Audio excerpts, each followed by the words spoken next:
We greet our friends everywhere with Chapter 18 of Dr. Ida, the story of Ida Scudder. This is another in the series, Stories of Great Christians, and comes to you from the Moody Bible Institute of Chicago.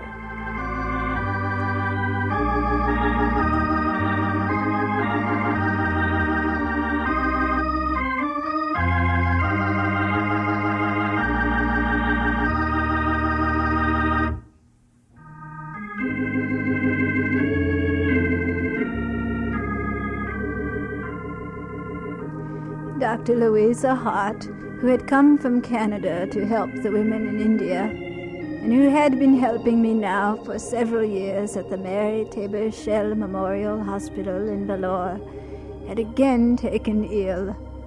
For years she had fought malaria. Now it seemed not only that she would return to the States for an immediate furlough, but that perhaps she might never be able to return to her tropical life in India. That's the last one. Bon voyage, Louisa. God be with you. I don't want to go. I know that. There's so much to be done here.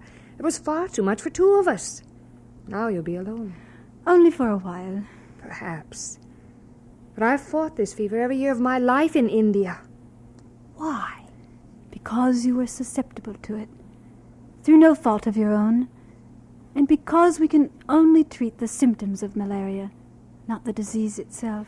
It's hard to accept, Ida. I know. Louisa, God accepts us the way we are, and we've got to accept ourselves the way we are. God doesn't blame you for being sick. Don't blame yourself. Just get well. You are a dear.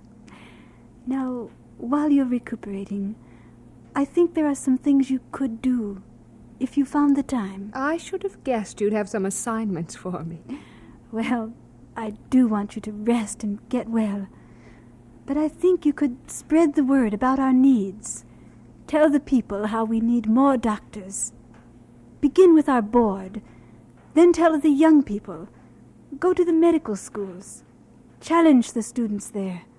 Let them know what they can do over here. I can do that all right. There is one doctor for every 600 persons in the United States. And only one doctor for every 10,000 persons in India. Yes, I can document that. You might also suggest to the board that a medical college might help, here in South India. A medical college? Ida, is that your latest dream? Why not? We have a hospital, granting that it would have to be enlarged to help us qualify for a medical school. We have a nurses' training school. We can secure more land. What better place in South India than Vellore for a medical center? It's a grand dream, Ida. Oh, I hope it's God's will for us here. I'd love to see it happen.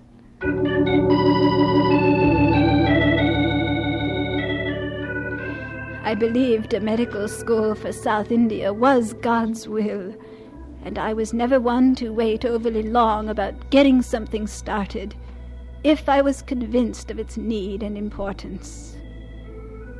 But little did I know what I was letting myself in for this time. Oh, the medical school would eventually come to pass, but not as soon nor quite the way I had pictured it. But that's the way God works, isn't it? He allows us to see visions and to dream dreams, but the realization of these is in His hands. Well, you see, first there was the war. World War I, we now call it. When Louisa left, it was 1913. The British authorities wouldn't even begin to discuss the possibility of starting such a school, which needed governmental authorization, while a major war was going on. So it wasn't until the early part of 1918 that I could even begin to discuss the matter with Colonel Bryson. He was head of the British Medical Department in Madras. The war is still on, Dr. Scudder. And I think it will soon be over. Now is the time to make plans. Do you actually think you're ready to start a medical college for women? Not a college, a medical school. I know we can't hope to qualify for a university affiliation, at least not in the immediate future, although we will constantly be raising our standards. I see you want to train women for the LMP diploma. Yes, licensed medical practitioner. Only that for now. But, Dr. Scudder, you have no buildings. We'll get them. Meanwhile, we'll rent houses for dormitories. They're available, close to our hospital. And what about money to operate? It's being raised. Women of 4 different denominations are working at it in America. Women in Britain are also interested. Forgive me for asking this kind of question, but I must. What about staff? I am equipped to teach most of the subjects needed for first-year students. One of my nurses will assist me in teaching anatomy. The girls can study physics and chemistry in Voorhees College, which is our mission school in Vellore. The following year we'll have an increased staff. I promise you. No buildings, no money, no staff. It would be ridiculous if it weren't so heroic. Oh, Colonel Bryson, there's nothing heroic about tackling a job that needs to be done. And it certainly isn't ridiculous. Of all people, you ought to understand the need in India for women doctors. Well, I do understand. And I commend you for your, courage. I was about to say audacity. A medical education for Indian women. We can hardly get them into nursing schools. Do you think they'll want to compete with men from the 7 medical schools in South India? So you think women haven't the brains to compete with men? Well, we're talking about Indian women. And forgive me, Colonel, you're talking like an Indian man. I beg your pardon? There's a story about a dinner somebody served here in India. Have you heard it? I'm afraid not. Sheep's brains were to have been served, but when the meal appeared, it was ordinary mutton. The mistress went to the kitchen and said to the cook, "Why didn't you serve the sheep's brains?" "Oh, madam," said the cook, "this sheep was a female and had no brains." All right, Doctor, you win. Tell you what we'll do. Frankly, I think you'll be fortunate if you get 3 applications. But if you get as many as 6, go ahead and start your school. You have the government's permission.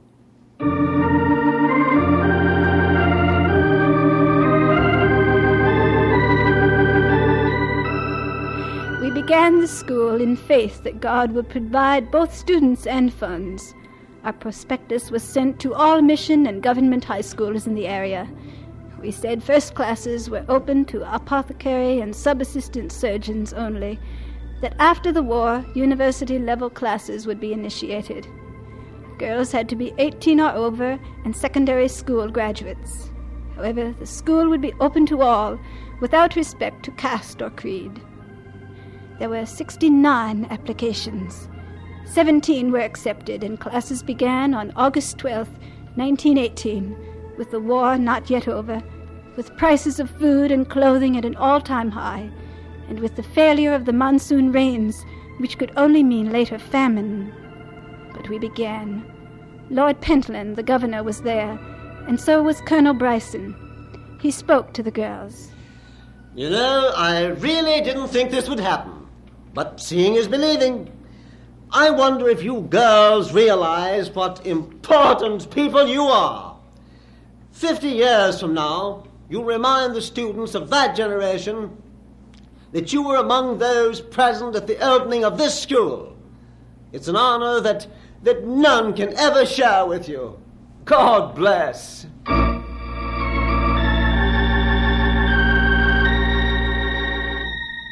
Ida, what in the world are you doing up at this hour of the night? I could ask you the same thing, Mother. Well, I'm asking you.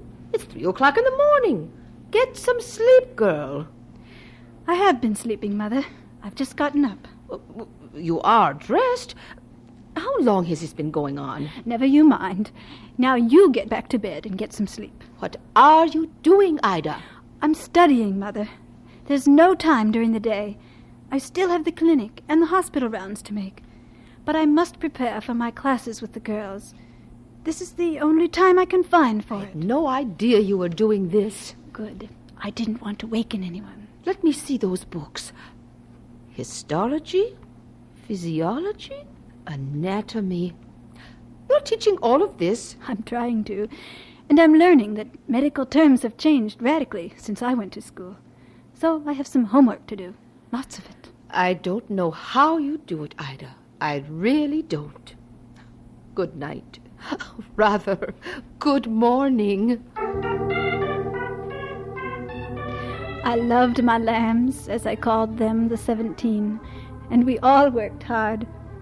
Classes were held from 8 to 10 in the morning, and then all of us would troop off to the hospital, following me on my rounds, with explanations of each diagnosis or treatment, assisting in the dispensary, observing each operation. Every patient was an object lesson. Look, a cataract! Look at it carefully, my lambs. Many people think it's milk on the eye. Others think it is fluid from the brain washing down into the eye. Our word cataract may come from that idea. It's a clouded lens and has to be removed. It can be prevented if people will eat proper foods. Here, pass it around. Careful, but have a good look. We spent our Wednesdays on the road, visiting our mobile clinics along the way. We learned a section, using an occasional cadaver from the Vellore jail. We had few books, only one microscope, and a skeleton. Ah, that skeleton. I used red ribbons for arteries, blue for veins, and yellow ribbons for nerves, and the girls thought it great fun to dress up the skeleton and place it in some staff member's bedroom, usually my own. Well, the first year's passed quickly, Dr. Scudder. Indeed it has, Colonel. Your girls, they're all here for the examination? It was quite an excursion for them to come to Madras. Well, they're not having much fun in there, I can assure you. The examinations are difficult. We require them each year, you know, in addition to the final comprehensive examination, which must be taken and passed before a diploma is granted. Yes, I know. My dear doctor, please don't be discouraged if none of your students make the grade this first time. None of them? It wouldn't surprise me, not at all. Only a small percentage of the men pass it. Naturally, we couldn't expect too much of so young a project as yours, especially of all women students. But they can always try again. Promise me you won't give up, whatever happens. I promise. The results of the students' exams from the men's colleges were posted first. Only 1 in 5 passed. Finally, our results were posted, and we passed. Every last one of my girls passed. 4 of them led the class. The next time I saw the colonel, he said, Well now, Doctor, I'm afraid that your girls are setting too high a standard for our men to live up to. But there were standards we would have to meet. To qualify as a medical college, we needed a hospital which had 3 beds for every student, and we were far from that ratio, with patients often sleeping on the veranda, much less in beds in wards. We had no operating theater. We had no laboratory, no library. The war was over, and there was financial depression, and it would take tens of thousands of dollars to achieve what we now needed if God really wanted us to have a medical center in Vellore. One day I realized that I wasn't as young as I had once been. Ida, there is a lady, an Indian lady from Bombay, who wants to talk to you about Mary Tabor. Whatever about, Mother? About marriage between Mary and her son. Mary's only a child. We adopted her. Mary Tabor will be 17. And I will soon be 50.